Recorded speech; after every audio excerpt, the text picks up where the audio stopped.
one on the floor. Mr. Speaker, that's a tribe I was forgetting, but I'm aware there are quite a number. I'm sure Honorable Murkomen knows. And go the question, he has the question. Yes, so that he can tell us how many more from Wagazija, now how many more? Senator Boni. Mr. Speaker, we must collectively congratulate the government for the decision to make it easier for the Somali community and other border community to move away from being discriminated. But Mr. Speaker, this is the time. The minister must now tell the country, what security layer have you put there to ensure that potential terrorists who have used these borders before and visited a lot of violence to Kenya do not abuse this directive? Answer those three questions, clarifications or supplementary questions, then we make progress. I think, Mr. Speaker, and I want Senator Sifuna to listen to this because I'm responding to this question. I think Senator Sifuna is confusing recognition in terms of as a standalone community with citizenship. The reason why ceremonies were done for the Shonas, the Pemba, the Makondes is because they were gaining citizenship. The Nubians were not gaining citizenship. They were being recognized as a standalone tribe in Kenya. And that has happened so many communities and is ongoing. Like even now, I have an application in my office from the Mara community, from Tarakaniti. They want to be recognized as standalone from the Nidis, that they want to be recognized independently, and so forth. And it goes through a process of vetting, consultation, public participation, and so forth. For the Nubians, as I read in the statement, they were already Kenyans, and they were recognized under Code 81 until now, 2020. On the question of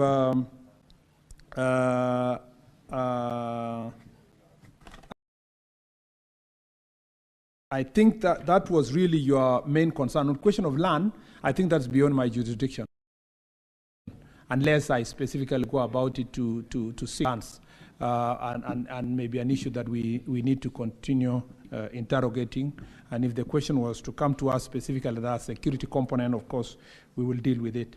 I think that applies then to all the supplementary questions, including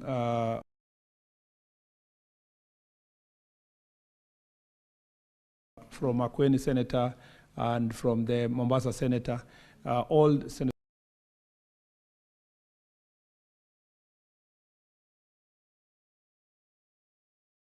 Manzo and Senator Faki, all those questions are actually related to citizenship. And so we go through application processes. And there's one from, I think, Bali, from Taita Taveta that is under consideration, under application, and so forth. And that will be processed accordingly. We also have a secretariat that deals with minority groups that then identifies these groups, and then they usually ask it to be identified independent of the others. Senator Boni Galwale has raised the question of security with the removal of extra vetting. No, first of all, Senator Sifuna said that in Kisii, for example, Nubians are still being denied identity documents on an account of being not citizens. Now, you need to separate that there is Nubians, Kenyans, and Nubians who are still coming from other countries, Sudan, Uganda, who are living other countries. So they have to go. If you don't meet the criteria of Kenyan citizenship, of course, you still go through process. You will be denied citizenship if you are. It's just like we have Maasai from Tanzania and Maasai from Kenya. Not every Maasai will be given ID here, or a Luya from Samia from Uganda and Samia from Kenya. It doesn't apply, or a Sabaot from Kenya or Uganda. So there's a process that you have, or Pokot from Kenya and Uganda. You have to go through certain processes. Mr. Speaker, on the question of removal of extra vetting requirements for citizenship, I know where Senator Boni is going by using the Somalis example. It was not a Somali thing. It's a Kenyan thing. That's why we talked about the Nubians in the city of Nairobi and other parts of Kenya. This is a problem that during Jukwaa la Usalama I realized that people of Kwale, Mr. Speaker, people of Kajiado, people of Narok, people of Migori, people of Busia, Kakamega, some parts of Kakamega, especially now Bungoma, you go to Trans Nzoia, you go West Pokot, Turkana, Marsabit, and then now the northeastern counties of Wajir, Mandera, and Garissa, plus Lamu and Tana River were facing. So it is not confined to one community. In fact, the Pokots as aggrieved are as people who are in Lamu. So it's not a problem of one community, and the vetting process applies, security concerns applies all over the place. There is also this misguided feeling, which I have seen in the media and political space, that the communities in Northeastern are homogeneous, and therefore they would allow a foreigner to come and be part and parcel of Kenyan community. I think it stems from the fact that very few people have visited those areas.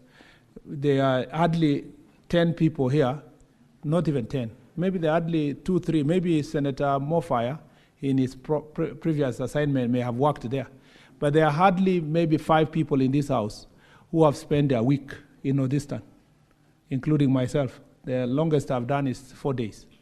So sometimes people do not appreciate the understanding of the place in the first place. So the gap, their failure to understand is filled by propaganda. The truth is that just the same way, that's the same way people come from other border counties. In Kajiado, for example, they will not allow a person from Tanzania, because they speak the same language, to come and take over their land or become part of the population of their land. It's the same way in Wajir, it's the same way in Mandera and other parts of the country. I think this ethnic profiling of one community should come to an end, Mr. Speaker, and people to appreciate the vetting process, which was extra, is unconstitutional, because the Constitution says all Kenyans must be treated equally. The person in Migori border in Isibania who is being denied documents because they are bordering Tanzania deserves equal treatment with the person in Turkana and the one in Wajir. I thank you, Mr. Speaker. Now, let's go to the next question. Question 049. Senator Shakil Abdar. Just a minute. She has just one simple question.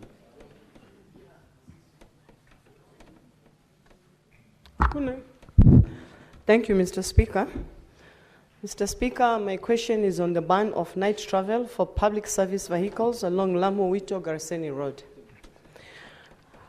Honorable Speaker, my first question is, when will the current ban on night travel for public service vehicles along Lamu-Wito-Garseni Road, which was imposed to curb terrorism in July 2014, will be lifted? Number 2, measures put in place to ensure a swift response to medical and security emergencies at night. Mr. Speaker, number 4 is how the government has involved local communities in assessing the impact of the ban in the region's economy and transport sector. And finally, Mr. Speaker, immediate and long-term measures implemented to prevent attacks, security transport routes in Lamu County, and avoid future travel restrictions. I thank you, Mr. Speaker. Honorable CS.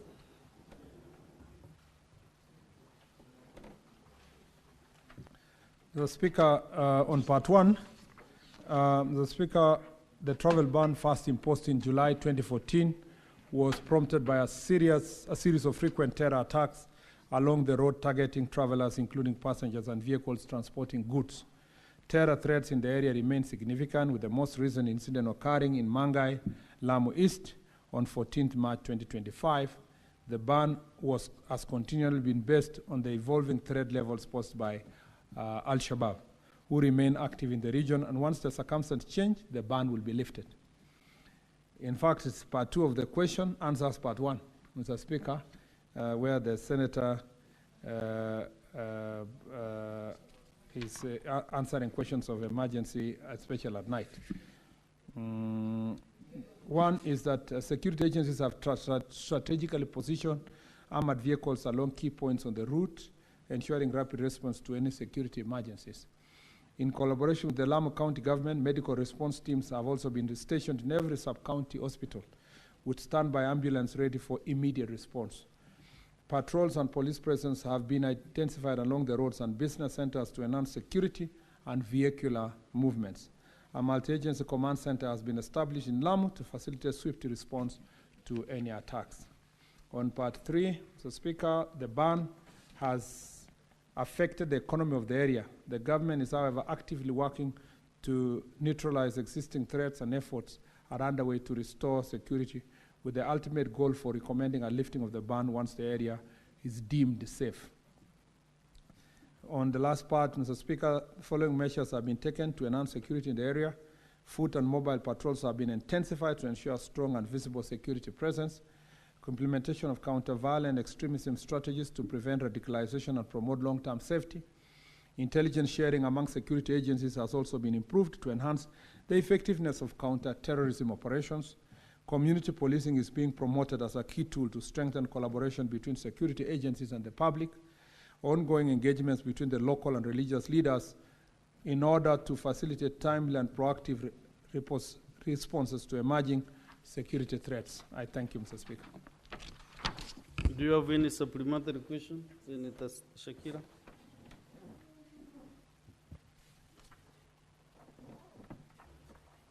Thank you, Mr. Speaker. I want to thank the Waziri for his response. As you are aware, Mr. Speaker, this ban has been there for the last 11 years. We know the security is very important, and it's a very serious issue. And we know there are areas in this country which are neighboring the borders, whereby they have more serious security issues than Lamu. But yet, there are no bans which has been put in those counties. My question to the Waziri is, if he realizes, and he has put some measures which he has narrated here clearly, I don't know what more is left for him to do in 11 years which has not been done, that will be done now for this ban to be lifted. Mr. Speaker, what I'm asking from Waziri is the timeline of whatever he is doing. When will it be done and completed so that this ban can be lifted, which has been there for the last 11 years, and it has been affecting us economically and in many different ways. And even we cannot have tourism because of this ban. Mr. Speaker, the measures which he has put in place are good enough, which he has narrated here. What more needs to be done? And us, as members, as Kenyans, we are suffering. We are like in a curfew. For 11 years, we cannot move, Mr. Speaker. No other part of this country is suffering the way Lamu is suffering. I don't know whether this is fair. It is not fair, Mr. Speaker. 11 years, we can't move. We need answers. We are tired, and it's enough. Any other supplementary question on this question? Senator Ram. On the same issue. Yes, yes. Thank you very much, Honorable Speaker. Honorable Speaker, I want to sincerely thank the Cabinet Secretary for the question, actually, the way he has answered the question. Cabinet Secretary. Honorable Speaker, the buck stops with the government. It is the government that is supposed to tell us when those roadblocks are supposed to be lifted. But for the time being, Honorable Speaker, I want to support the Cabinet Secretary, and I want to say that we as the citizens of Lamu, we are looking at the government to make sure that they prevent and actually they give the necessary security to the people of Lamu. Lifting the roadblocks, Honorable Speaker, does not mean that the security of that area is now in good place. Honorable Speaker. Do you have a supplementary question? Yes, I have it.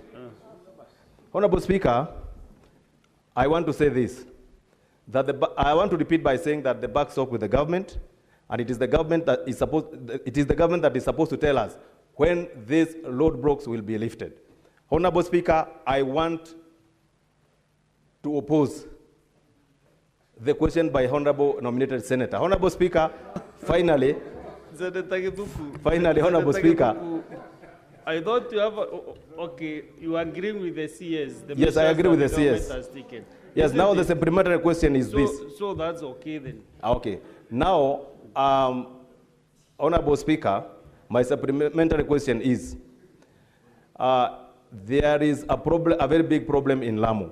And I want the Honorable Cabinet Secretary to explain to us, when is he prepared to remove the asbestos that are in Mpeketoni police stations that has been there for a very long time? Actually, when the Cabinet Secretary, Honorable Duale, actually gave a directive that all those asbestos should be removed. And they have never been removed, Honorable Speaker. And I want to know, when is the government preparing to remove all those asbestos? Okay. And Senator Faki, last one on this question. Haya mambo ya Lamu sisi pia yanatuathiri watu wa Mombasa. Mheshimiwa Spika, ningependa kujua kutoka kwa waziri, hii vizuizi vya kuzuia watu kusafiri Lamu vilitolewa kama kupitia kwa gazeti rasmi la serikali, na gazeti hilo lilichapishwa mwaka gani na tarehe gani? Kwa sababu hauwezi kuzuia watu kutembea. Naomba sasa tuulize swali, tuache taarifa. Ni swali hilo Mheshimiwa Spika. Huwezi kuzuia watu kusafiri bila ya kutumia gazette notice. Kwa sababu katiba inatupa uhuru wa kutembea wakati wowote. Kwa hivyo iwapo kuna vizuizi vitaka kuwekwa na serikali, lazima kuwe na gazeti rasmi la serikali ambalo litasema katika eneo hili huwezi kusafiri usiku kuanzia saa 12 jioni mpaka saa 12 alfajiri. Wakati wa COVID, Mheshimiwa Spika, kulikuwa na gazette notice kama hizo ambazo zilitolewa kuzuia watu wasiweze kusafiri. Na kila baada ya miezi mitatu zilikuwa zile gazette notice zinaletwa katika bunge hili na bunge la kitaifa ili kuongezwa. Asante Mheshimiwa Spika. Senator Chute, just direct to the question, your supplementary question. Tangu ni mambo ya roadblocks. Mheshimiwa Spika, roadblocks ni shida kubwa sana kwetu. Marsabit kulikuwa na roadblocks 17. Saa hii nataka kuuliza waziri kama anajua kuna roadblocks imeanza kuingia usiku mahali inaitwa Turbi na Bubisa. Kama hiyo roadblock ni inaingia iko gazetted ama inaingia kwa njia ya kinyuma atueleze na iondolewe. Asante sana. Hiyo iko kwa barabara ya kwenda Lamu. Barabara ya kwenda Turbi, barabara ya kwenda Mayale iko Turbi na Bubisa. Watu Mheshimiwa Spika, watu walipo swali hili inahusikana na swali ambalo liko katika Mheshimiwa Spika, watu ya Marsabit wana watch. Huyo madam alipouliza wakasema uliza ya Turbi na Bubisa pia, Honorable Speaker. Asante. Wamekusikia wale. Asante. CS, respond to those supplementary questions. We make progress. So far, so good. Professor Jenda, keep yourself set with your questions. So, Speaker, on the ban, I agree with the Honourable Senator that it has affected the economy of the people of Lamu, and these are not contestable facts. It is the truth. But, Mr. Speaker, weighing it against the loss of life, balancing the economic issues and the loss of life, the government will side with the side that is protecting lives. Mr. Speaker, it is good to also realize that we are not banning movement to Lamu completely. It's just at night to ensure that we protect and prevent any possible terror attacks. Because, Mr. Speaker, losing one life is one too many. So I ask my sister to bear with us as we continue assessing. Unfortunately, we can't give timelines, because the timelines are dictated by external factors that we must deal with first, and that threat is continuous. The threat is still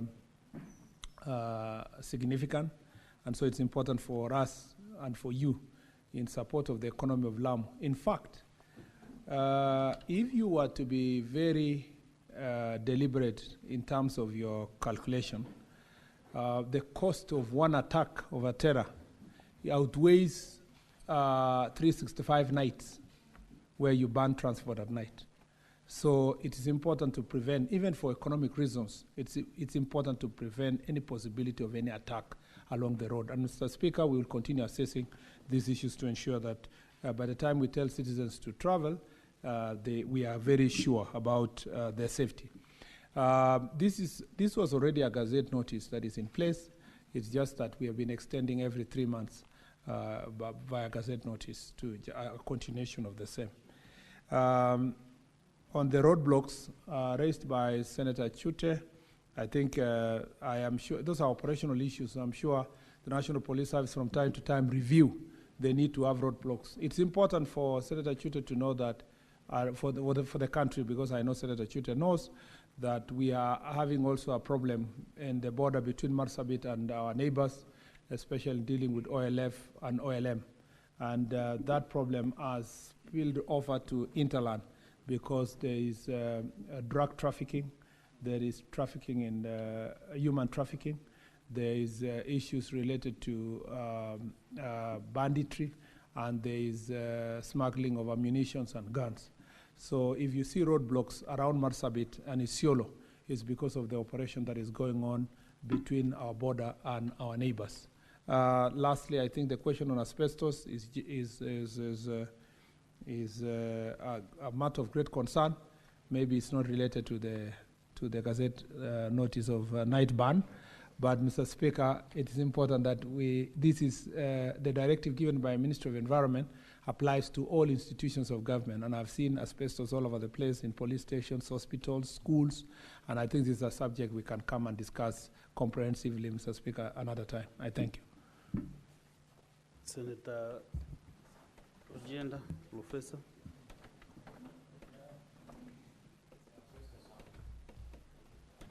Thank you, Mr. Speaker. Mr. Speaker, I have 3 questions, and I have 3 responses from the CS.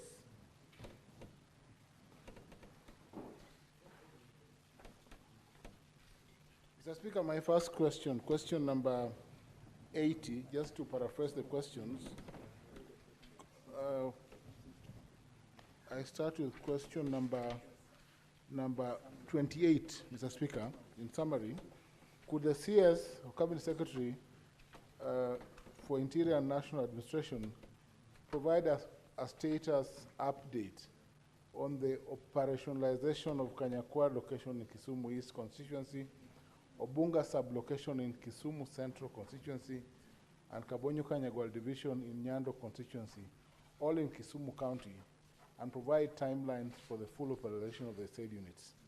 2, are there plans by the national government to construct offices and other supporting infrastructure, deploy administrative officers, and provide necessary equipment to the administrative units? And if so, could the CS explain any specific measures put in place to fast-track the process and address any challenges faced so far? 3, has the ministry engaged members of the local communities on their needs and concerns regarding the operationalization process, particularly relating to the location of divisional headquarters at Kabonyo, Kanyagwal? And lastly, Mr. Speaker, could the CS also state all government services that will be made available to residents of the said units upon full operationalization? Mr. Speaker, I have received responses from the CS on this question, which responses are satisfactory on the operationalization. So I don't think that CS need to respond on this one. It is satisfactory. Let's go to the next one. Yes. Mr. 029. Speaker, the next one is question 29, again addressed to the CS Interior and National Administration. Could the Cabinet Secretary provide a detailed account of civilian deaths, injuries, property destruction, and vandalism looting during the Gen Z-led demonstrations June, July, August 2024. Could the CS explain the reasons behind the protests, detailing arrests and any charges filed? What security measures were in place to protect Parliament buildings during the security breaches of 25th June 2024? And was there sufficient intelligence to anticipate the magnitude of the demonstrations? Lastly, what protocols and measures have been implemented to ensure that law enforcement manages future demonstrations while respecting constitutional rights? My last question, Mr. Speaker, so that the CS could take all this together. What is the status of that question? Mr. Speaker, I have again received a detailed response, including the number of deaths, the causes and actions taken by the security apparatus at the time. Yeah, maybe the CS will just highlight a bit as he responds to the last question. You are satisfied I am satisfied. You will just highlight, I'm sure. If you are satisfied, that's okay. Let's go to lastly, question. Mr. Speaker, 080. the last question, yes. The last question is on there's no arrangement. Senator Professor. Order, Senator. Mr. Speaker, the last question is on from the CS Interior and National Education. You are not the Cabinet Secretary. I'm the chair of this session. Thank you, Mr. Speaker. You're out of order, Senator. Could the Cabinet Secretary provide an update on don't assume you know everything in the world that the chair does not know. Yes. Mr. Speaker, conclude. Could I conclude that the CS could provide highlights when I'm done? Actually, this is the way to go. Thank you very much, Professor. Yes, thank you. Could the Cabinet Secretary provide an update on any formal investigations into an incident involving Pastor James Nganga of Neno Evangelism Center, who was recently captured on video slapping a congregant during a live church service?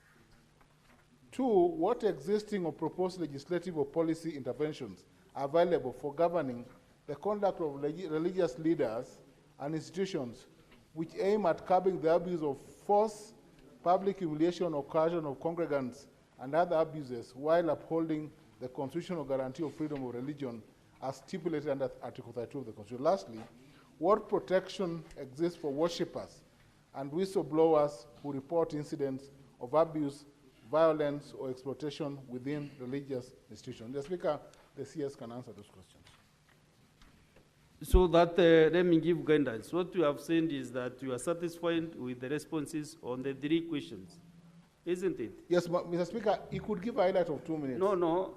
I am satisfied, though. What I want to ask is the senators, if there is any other senator with a supplementary question. On the 3 questions. Have you a seat? Senator Mboni? Mr. Speaker, on the issue of operation. Wait, here. You can even pronounce it in Kiruya. Yani khulomba. Yes, Mr. Speaker, operationalization of the locations and sublocation. Minister, could you tell us, there are many new sublocations and locations across the country, and young people have undergone interviews for employment. They have been waiting, some of them even for periods of up to 2 years. When are these people going to be allowed to start working as chiefs and assistant chiefs?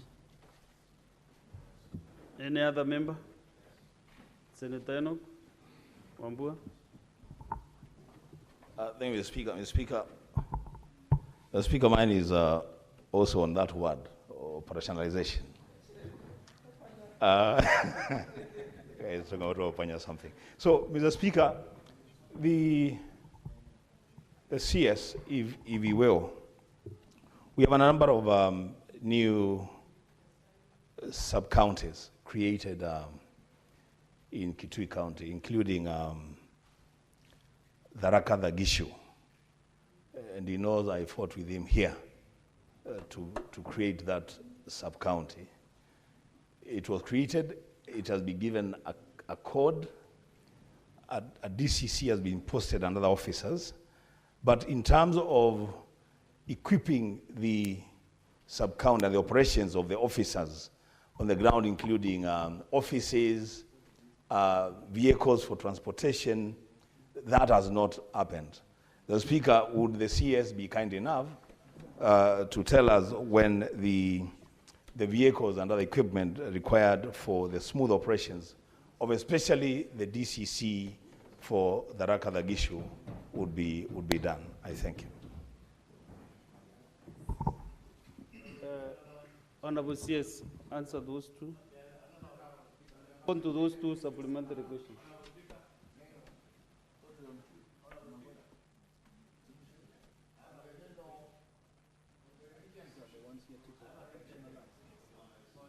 Trinde, so maybe you can ask Senator Kataya. The CS is not Trinde. Honorable Speaker, there is this sub-location called Kamagona. Kamagona is in Marawa location. I'm very sure Honorable Waziri is private to that information because it's somebody who has been to that place. It's called Kadangacheni, just neighboring Kadangacheni. Now it's Kadangaju. That sub-location, Honorable Speaker, has gone without a substantive assistant chief for close to 5 years since the retirement of one John Kingo. We have under 2 interviews conducted. We have not received results for those interviews. And we have an acting sub-chief who is from Kamwado, which is quite a distance from Kamagona.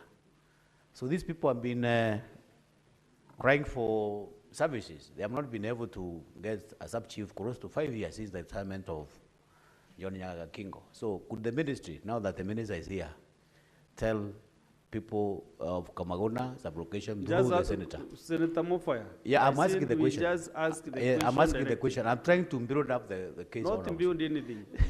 So is it possible now for the CS to tell us when we are getting a sub-chief for Kamagona sub-location so that we can get I think generally it's about operationalization of all the... no, this is a substantive chief. Divisions... Honorable Speaker, a sub-chief retired, we have not unveiled replacement.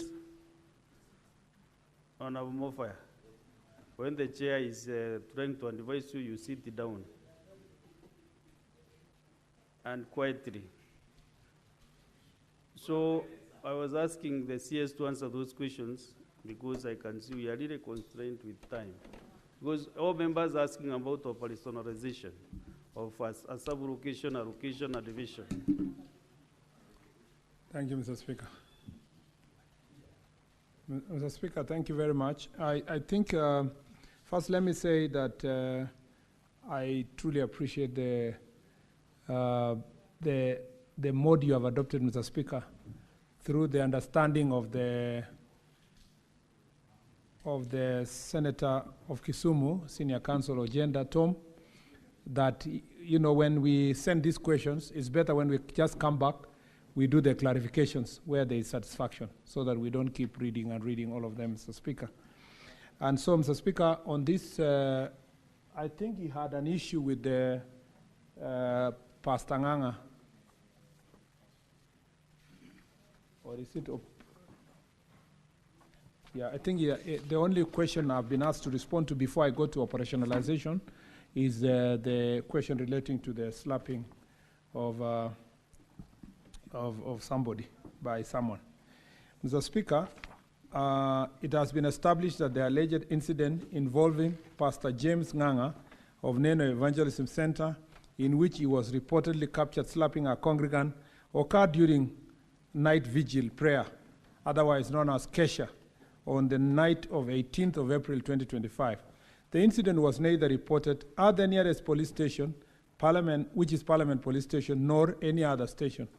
Consequently, no investigations are currently underway, as no formal complaint has been lodged by the person slapped. Mr. Speaker, Mr. Speaker, you know, just the same way Senator Bonnie Kalwale raised an issue earlier about a member of Parliament who did not record a statement. This faithful also, Mr. Speaker, did not record a statement.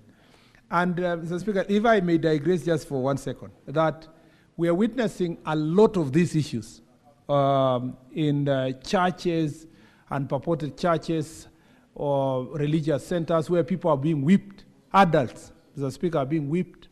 Some are being slapped. Some are being sat on, Mr. Speaker, as part of impartation of Holy Spirit. And some, Mr. Speaker, are being washed by their pastors and so forth. Mr. Speaker, this is, I will be responding to the other issue down here, but this is something really that has affected, that is of great concern to the public. But particularly when someone goes to a church and then they are slapped and Kenyans are wondering whether this is the right thing to do. The only thing is that because of the extent of loyalty, the extent of the loyalty that some of this, or brainwashing if I may say, very few of them are willing to come out and record any statement. So when they don't record a statement, very little can be done by the police, even though you can see it is an act which is repugnant to justice and morality, but very little can be done if it is not properly recorded. Mr. Speaker, what existing? Yeah. The policy framework that exists to deal with these issues are as follows. One, the Society Act, where, Mr. Speaker, is the legal framework for governing religious institutions. Number two is the Penal Code, Mr. Speaker, where when someone is abused physically or otherwise, they can, Mr. Speaker, report to police station and we can prosecute. The Constitution, where you are entitled to religious practice, but there's limitations when there's a conflict with public safety, health, and moral considerations. What are the proposed way forward, Mr. Speaker? The churches are being encouraged to do self-regulation through their associations and councils, such as National Council for Churches of Kenya, Evangelical Association, among others. Two, legislation addressing abuse in religious institutions. There is an ongoing advocacy for a legislation to criminalize abusive behavior in religious institutions. But Mr. Speaker, even with the existing law, you can still do so. Only you need the cooperation of the victims of this kind of abuse. Unless they are children, where we will take action, Mr. Speaker, whether or not the children are coming forward, Mr. Speaker, for adults, you only expect that they record a statement. Do No Harm Act. There is a current discussion on legislative forums to seek to prevent the misuse of Religious Freedom Restoration Act that aims to ensure that claims of religious freedom are not used to justify harmful or abusive practices. Those are legislative proposals. And then there is proposed Religious Organizations Bill 2024, which was a product, Mr. Speaker, of a task force that was put in place, chaired by Reverend Mutava Musimi, and which is suggesting self-regulation, registration and oversight of the religious institutions, need for financial transparency, and combating radicalization and incitement, the issues like Shakahola, among others, protection of religious leaders, Mr. Speaker, also who are sometimes targeted by radical elements in the society, and addressing abuse and harmful practices across. The last part is what protection exists for worshippers and whistleblowers who report incidents for abuse or violence, exploitation, and so forth. We have the equality and freedoms from discrimination provided for under Article 27 of the Constitution, freedom of expression under 33, access to justice under Article 48, right to privacy in Article 31, among others. The Whistleblower Protection Act provides legal protection for individuals who report unlawful or unethical behavior, including with religious institutions. It prohibits retaliation against whistleblowers and ensures that those who report abuse or misconduct are safeguarded from victimization. In conclusion, the government is actively collaborating with religious organizations and civil society groups to develop safe and confidential reporting mechanisms for abuse. Trained religious leaders, teams, and witnesses can come forward without fear of reprisal. I will leave that matter there, Mr. Speaker, and until we have a formal complaint, we will treat it as it is. Mr. Speaker, on the issue of operationalization of administrative, Madam Speaker, on the operationalization of the administrative units, Mr. Speaker, this is a cross-cutting issue. At the moment, we have gazetted 18 sub-counties,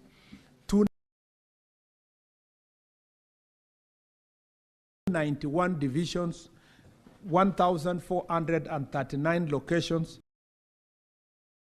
and 2,693 sublocations which are yet to be operationalized.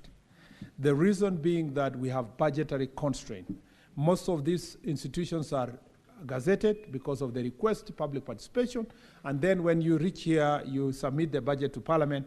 Sometimes we fall short of the budgetary requirement. To the extent that now we need like 2.5 billion shillings to operationalize these institutions. So recently we got a small budget, and we are trying to prioritize the few areas we will operationalize, starting with security places and so forth. And so, Mr. Speaker, as we work on this issue and push for the next budget for next financial year, and I know the budget policy statement will come to this House for input, it's important that we look at that item and see and flag out that item specifically, because some of these units were established 2015, 2016, 2017, up to now, and they're yet to be operationalized. So it's important to deal with this issue, and I'm telling you that we are so keen to do so because it helps us in security operations. Unfortunately, the budgetary allocations are not adequate. Mr. Speaker, during Jukwaa la Usalama, we picked a few after consultation to the locals, a few of them that is urgent for us to do something, and we are trying to roll out those institutions. Yes. And then on the vehicles, offices, and all these other requirements is the reason. The reason why, sometimes this is the thing. The leaders come and say, we want a sub-county. Then you tell them, we don't have money to construct the office, we don't have budget for vehicles. They say, no, just gazette first. So, Mr. Speaker, out of sometimes political pressure, I need to admit, the government then gazettes. And then from there, now the same leaders go public and say, how can you gazette an administrative unit 10 years ago and you have not operationalized? Okay, they tell you, what you do, just send the DCC. The rest we will see what to do. You send the DCC, he has no vehicle and he has no office. Then they come back and say, which government is this that has a DCC which doesn't use a vehicle or an ACC? So it keeps going like that, Madam Speaker.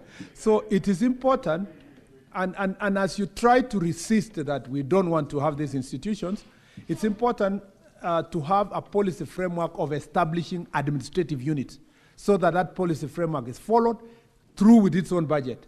And that is one of the output of the Jukwaa la Usalama policy framework. We will make sure that as we work on the policies, one of them is how to establish an administrative unit. What do you do? What indicators are you going to look at so that it's not just a political wish, and also so that the president is not under pressure all the time, like it has been with the predecessors and including the current one, that they will always be under pressure to be told, we want a sub-county here, we want a location here, we want all this.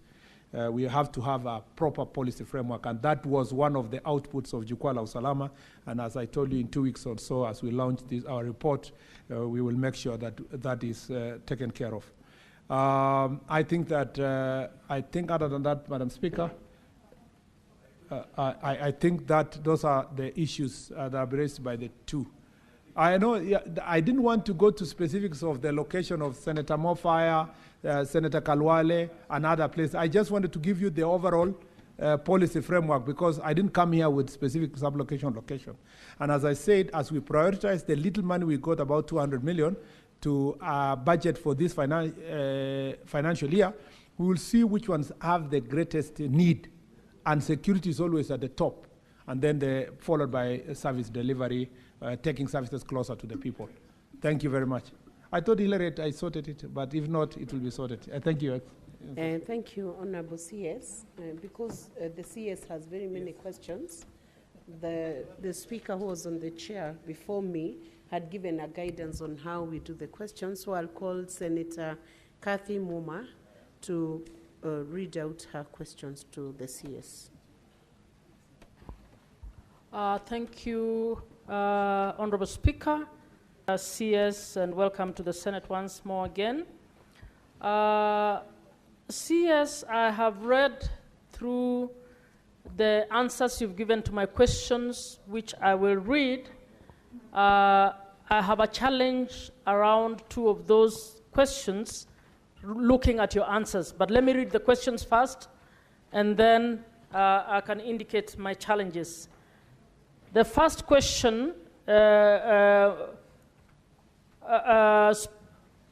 Madam Speaker, I rise pursuant to Order 51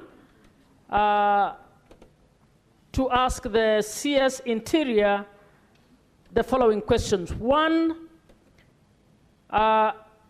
could the Cabinet Secretary appraise the Senate of the following? 1, the ratio of male to female officers across the various cadres of the former provincial administration, including village elders, assistant chiefs, chiefs, deputy county commissioners, and regional commissioners, providing a breakdown of the numbers by county.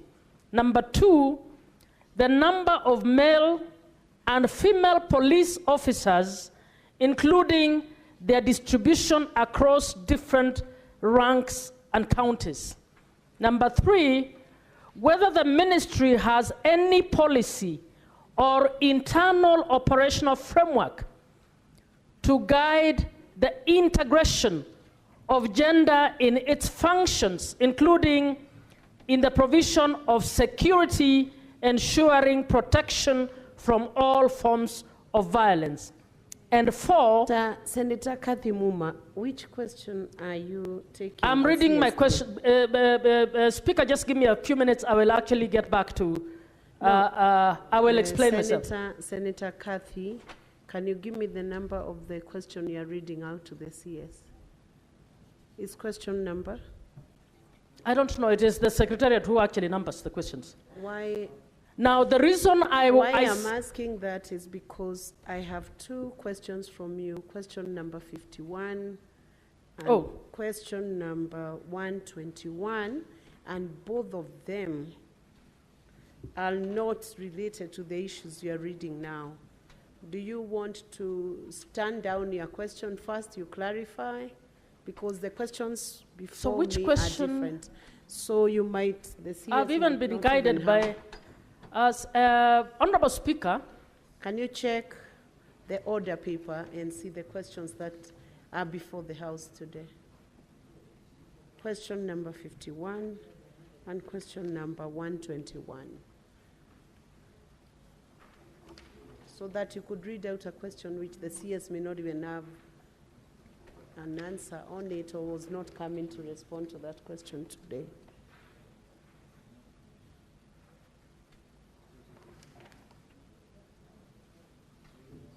Number 120. The framing of the question is very different on the order paper.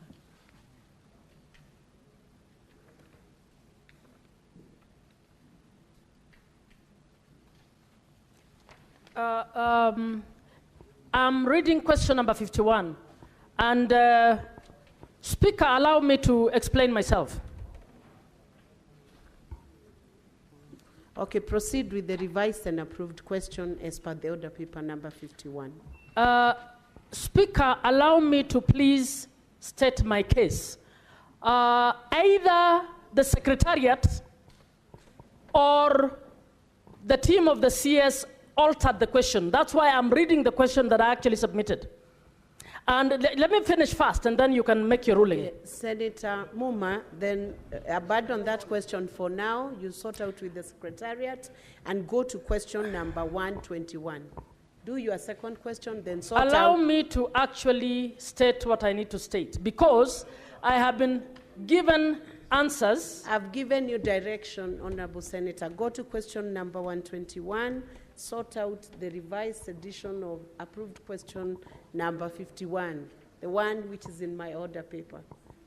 Please go to question C. I submitted this in March, and if questions are distorted without members being told, at least allow to discuss it, and then you can make your ruling. That is what I'm trying to hear. And the question was absolutely important. I heard you are out of order. If you are not proceeding to question number 121 first, Moving on to question number 121. Yes.